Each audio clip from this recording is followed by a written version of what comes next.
Bismillah ar-Rahman ar-Rahim. Today we'll be starting the discussion on declarative programming, and primarily we'll be focusing on Prolog, the programming language known as Prolog. Now, basically, if we look back at the difference between declarative language, we'll be looking. There is a lecture that differentiates all programming paradigms in detail. But just to give you an idea, the primary difference between an imperative programming language versus a declarative programming language is that basically imperative programming language means that I know the problem and I know the solution that the problem will be providing. And basically, my knowledge of the solution is tested by writing a sequence of steps that are basically used to solve that problem. So let's just say that I want to write a program that returns the average of 10 numbers. So when I write, that is my goal. I know my goal, that my program, when it runs, it will return the average of 10 numbers. So I know what it's going to do. I know the exact outcome of it. But what I am doing here is that I'm basically just writing the sequence of steps that will achieve that goal. And so what I have to do is that I have to write a program that is capable of taking 10 inputs and returning the average of those 10 numbers. So that's what an imperative language is, that I know the outcome, I know the goal beforehand, and I basically write the sequence of steps to achieve that goal. So that's imperative programming. When we used Python and to write a code, so Python is an imperative programming language. So I know I know I have a good idea of the goal in my mind, and to achieve that goal, I simply write this set of steps. On the other hand, if we're looking at declarative programming language, I don't know the exact outcome of the code. So for example, SQL is an example of a declarative language. I don't know the goal, but I write the goal, I write the code, write the sequence of statements, and what the result will be, I'm not sure. I don't know the exact goal. So now, for example, SQL is an example of as a declarative language. I write a code that returns the names of students in a school database that are all named Ahmed, for example. Now, this is my sequence of instructions written in SQL, which is actually known as a query. And in a way, I'm posting a question to my database. And my query states that I'm returning the student's names whose first name is Ahmed. Now, the outcome, the result of this running code, I don't know. I don't know the result beforehand. By that, I don't know how many students are named Ahmed in that school. It could be one, it could be many, it could be none. I don't exactly know. So in this case, I am not aware of the final outcome of my code running. Whereas in imperative programming language, if I'm writing a code that takes input of 10 numbers, I will be very sure of what that output will be when the code runs. In fact, I will test it beforehand using a handheld calculator, and I will choose numbers at random and take the average of those 10 numbers using a handheld calculator. And then when I write the code, I will use the exact same 10 numbers that I used before in my handheld calculation. And when that code runs and returns the average, that average should be the same as what I previously calculated. So my knowledge of the outcome is very vital in this particular situation. In fact, since I know the outcome, I am very capable of judging whether or not this program is working properly. Since I got the exact outcome as I got with my previous calculation, that's why I can determine, yes, this code is working fine. So in imperative programming languages, you have a very clear idea what the code is supposed to be doing. And if your code does not produce the desired result, obviously there's some logic error and you have to revise what you just written. On the other hand, in declarative language, I write the sequence of steps. I can write a query, and when that query runs on the system or on the data on the knowledge base, I'm not exactly sure what the result it will produce, because for example, SQL, I don't know how many names a student named are Ahmed. So I don't exactly know the outcome. I just have to trust the value. So basically, I'm just, allowing the system on its own to use its a predefined knowledge base to determine what the result should be. And I just simply use that result. So that's the difference. SQL is a declarative language, and Prolog, the language that we're about to study right now, that is also a declarative language. Okay, as mentioned, the programmer doesn't tell what the computer to do. It simply gets the information. To get the information, you have to post a query. And based on that query, my programming logic will work out what the answer is. So if based on the knowledge system and comparing to what I'm asking for the system from the system, the result will depend on my request from the system and the existing data that is stored in the system. So if I'm requesting for the student named Ahmed, the outcome of number of students named Ahmed depends on how many actually names student are named in Ahmed in my database. So this is how it differs with respect to imperative language. Declarative language include database query languages, regular expressions, logic programming, and functional programming. Prolog is a logic programming language widely used for artificial intelligence and expert systems. And if we are a little bit aware of what expert system is, we have discussed this in the AI section of this course. And basically what an expert system is that it takes an input from its outside using some sort of interface.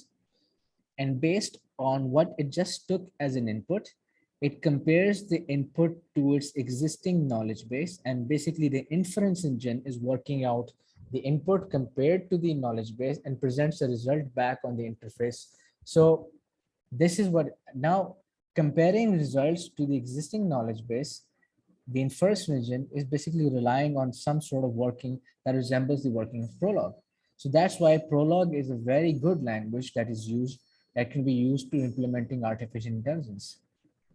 Now, let's go through some basics of Prolog first. There are three basic constructs in Prolog.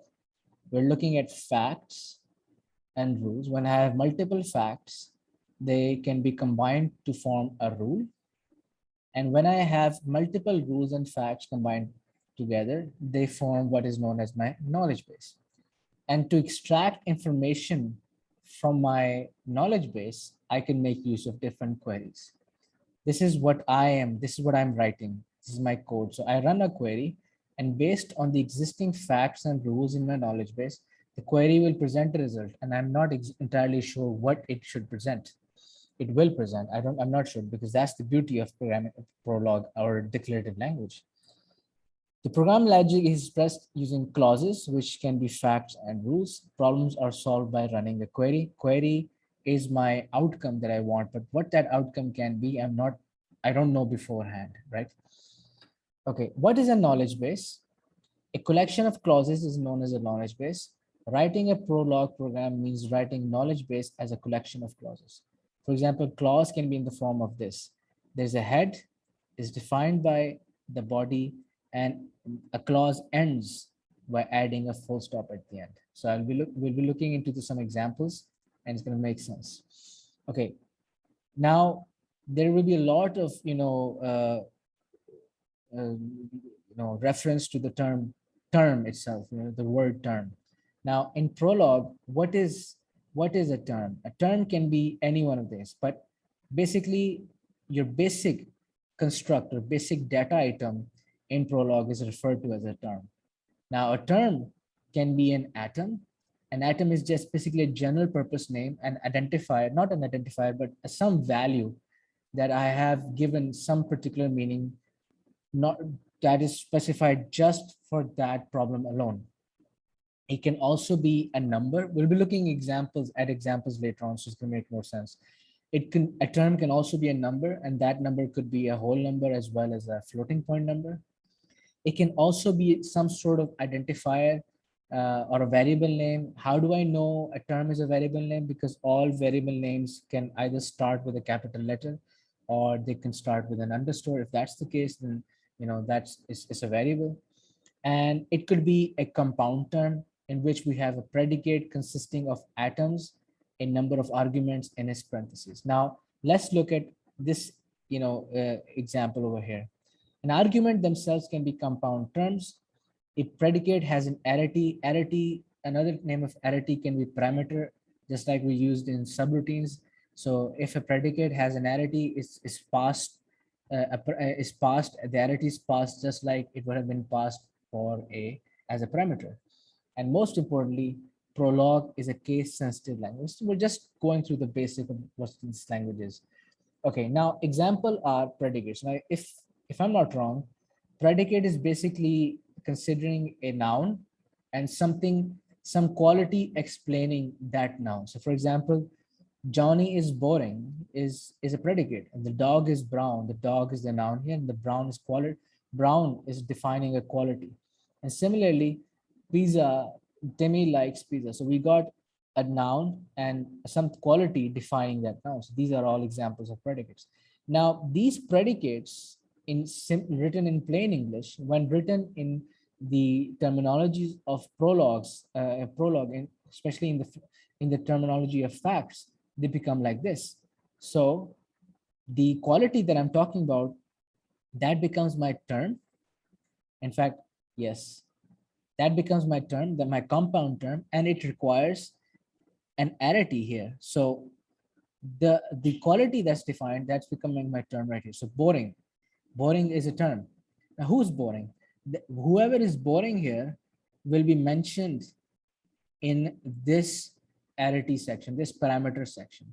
So at this moment, Johnny is that person who's boring. So we can replace any value, any other value here to represent some other person who is also boring. So this is an example of how a fact can be written. So again, just going back to what was mentioned here, the argument themselves can be compound terms as well as the predicate as it has an arity, that is the number of arguments in the parentheses. And most importantly, a compound term, which is a predicate consisting of an atom. Now this is my atom, and this is my predicate. This is my argument right here in the parentheses. So this in general is referred to as the compound term. So this is the atom, no specific meaning. It's just representing something for this particular scenario. And this atom combined with this arity makes what is known as a compound term. And this is also referred to as these facts. Now, if I have multiple facts together, I am capable of making a rule out of these facts. Now, we can have one arity or we can have two arities. Now I see, as you can see here, I've got two different nouns here. And I can, in this particular predicate, I have two nouns. Now, the quality is mentioned here, that's likes. So Timmy, how is this read? Timmy likes pizza. So this arity, this predicate, this parameter, followed by the term here, the atom term here, the predicate term here, or after that comes the second parameter. So Timmy likes pizza is written this way. Okay, now let's look at more facts in Prolog. So this is actually the syntax that your paper will be looking at. So as you can see here, none of these terms start off with a capital letter. So why is that the case? Because these are all atoms. They are unspecified, they're not variables, but they're just values and they mean something. They hold some value in this particular context. Now, this is how a fact's written. So capital city, now this is a quality that I'm trying to represent here, capital city. What is a capital city? Anything that's mentioned here is a capital city. So this becomes my parameter. This becomes my atom, and combine these two together are a compound term, which is this fact right here. And you notice that there's a full stop here. This full stop represents that this fact has ended here. Now, how do I read this? Paris is a capital city, like so. Similarly, Berlin is a capital city and Cairo is a capital city. So according to my knowledge base, there are three parameters: Paris, Berlin, and Cairo.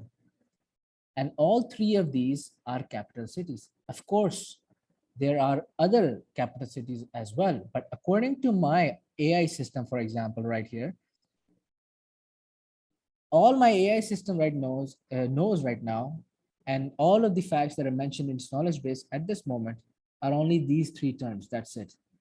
So as far as this AI system is concerned, there are only three capital cities, and those are Paris, Berlin, Cairo. No Riyadh, no Islamabad, because they're not mentioned in the knowledge base. So if you add those facts here, then only then my knowledge base, my AI system will consider those cities to be capitals as well. But right now, at this moment, there are only three capital cities here, and those are Paris, Berlin, and Cairo. Okay, how do we read this? Paris is a capital city, and this is a compound term as mentioned before. So we got the atom and we got the parameter here, compound term.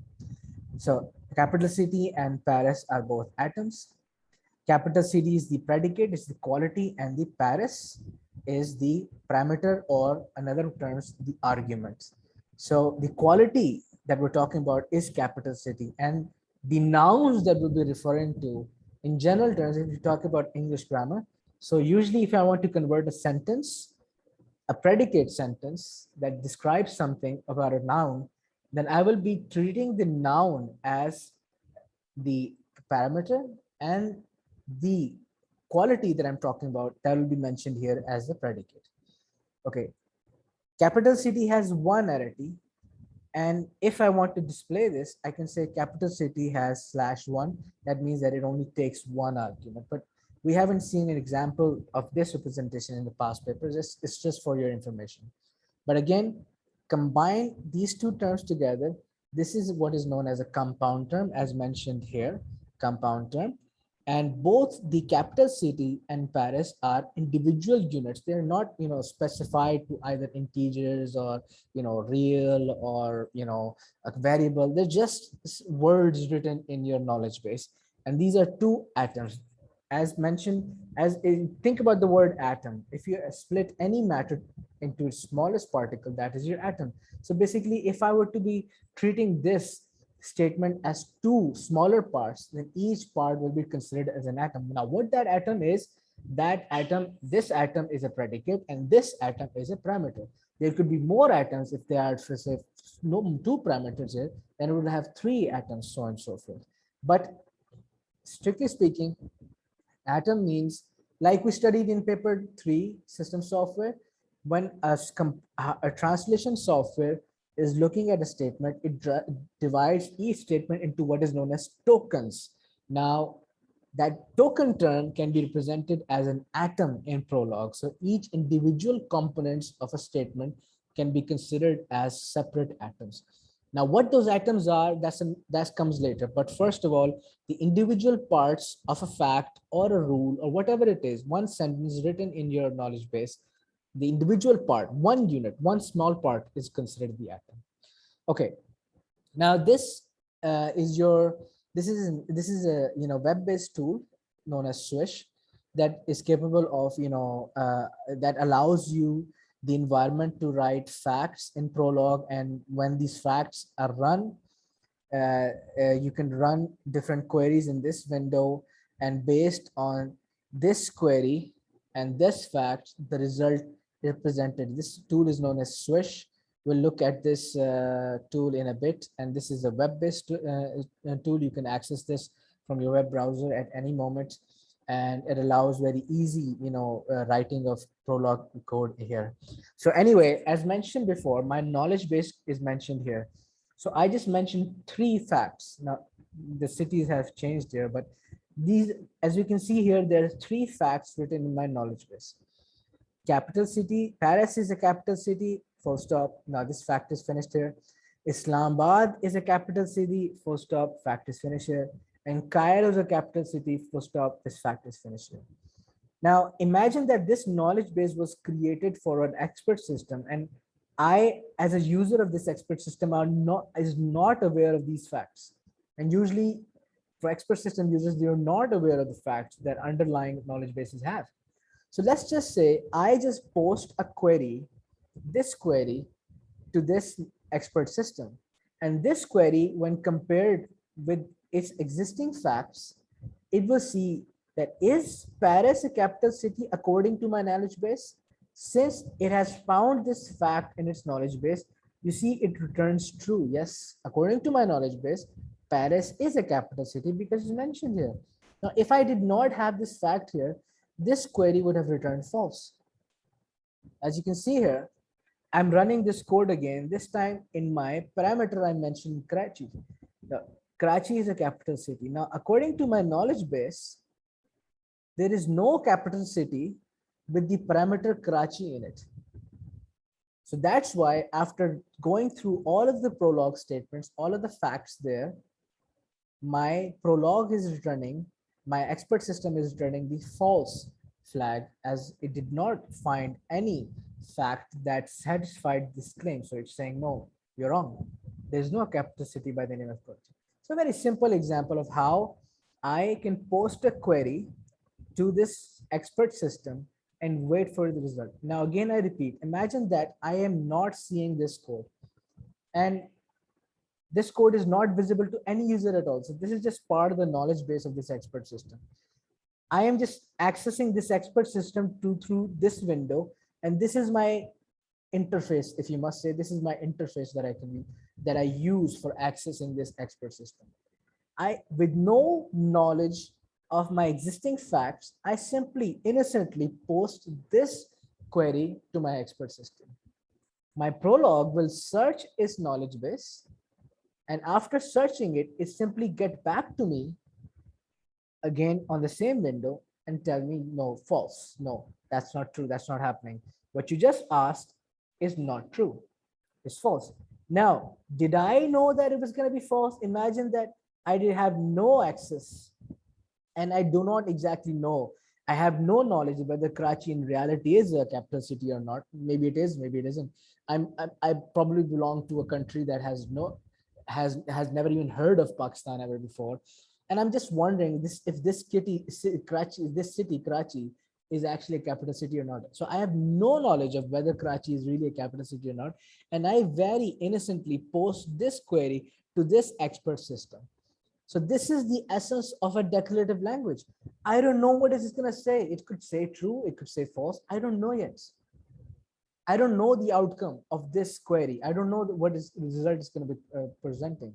As opposed to imperative programming, when the code runs, I know very well the output should be. There's an expected result I am holding in my mind. And I compare the achieved result with the expected result. And if both are same, then I can say my code was written properly. That's imperative programming. That's how we debug our code. But here, that's not the case. I posted this query, and this query can return any answer. And if for example, this says true in it, and I have no knowledge of what Karachi really is, if it says true, I'll accept it because the knowledge base says that. But I am not aware of what the outcome is going to be. And this is the essence of any declarative programming language. Okay.